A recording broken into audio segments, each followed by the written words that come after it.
الله وبركاته.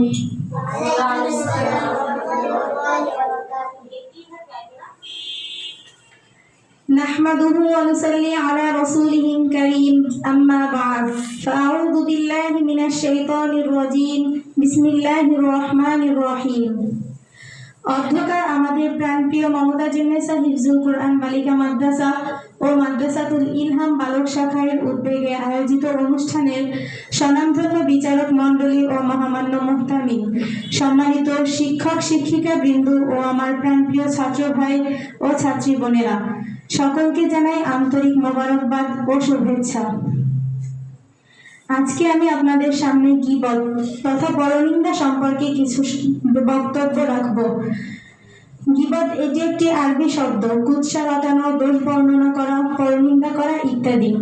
আর পরিভাষায় গীবত বলা হয় কারো অনুপস্থিতিতে তার এমন কোনো দোষ বর্ণনা করা যা শুনলে সে কষ্ট পায়। প্রকৃতপক্ষে সেই দোষ তার মধ্যে থাকলে তাহলে গীবত, আর তা না থাকলে হবে অপবাদ। মুখে বলার দ্বারা যেমন গীবত হয়, তেমনি অঙ্গভঙ্গি, ইশারা, ইঙ্গিতের দ্বারাও গীবত হয়ে থাকে। ইসলামী শরিয়াতে গীবত অত্যন্ত গর্হিত কাজ, এর পরিণতি অত্যন্ত ভয়াবহ।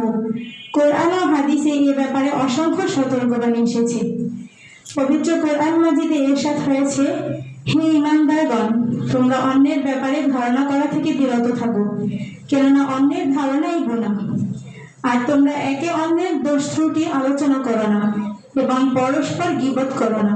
তোমাদের মধ্যে কেউ কি মৃত ভাইয়ের গোশত খাওয়া পছন্দ করো? নিশ্চয়ই তোমরা অপছন্দ করবে। সুতরাং তোমরা আল্লাহ তাআলাকে ভয় করো।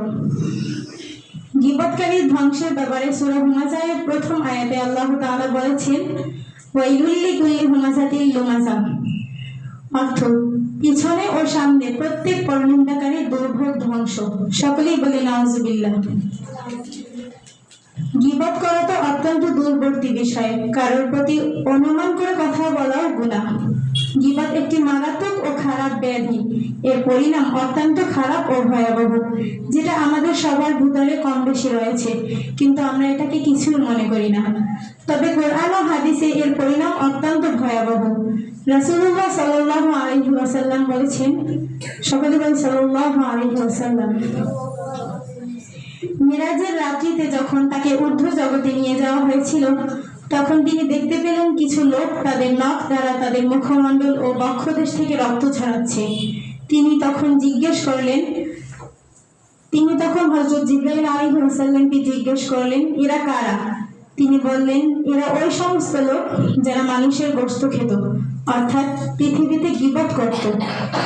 তাই বলি, প্রিয় ভাই ও বোনেরা, আজ থেকে আমরা সবাই এই গীবত নামক মারাত্মক ও ভয়াবহ গুনাহ থেকে বেঁচে থাকার চেষ্টা করব, ইনশাআল্লাহ। আমরা গীবত করার পরিবর্তে মানুষের প্রশংসা করব, কারোর ব্যাপারে গীবত করার পূর্বে নিজের দোষ ত্রুটির কথা স্মরণ করব, কারণ গীবত করা যেমন গুনাহ, শ্রবণ করাও তেমন গুনাহ, আর গীবতকারীর অনুসরণ করাও গুনাহ। আল্লাহ তাআলা আমাদের সবাইকে গীবত থেকে বেঁচে থাকার তৌফিক দান করেন এবং বেশি বেশি তার প্রশংসা করার তৌফিক দান করেন, আমিন। আমি এই বলে আমার বক্তব্য শেষ করছি। ওয়া আখিরু দাওয়ানা আনিল হামদুলিল্লাহি রাব্বিল আলামিন।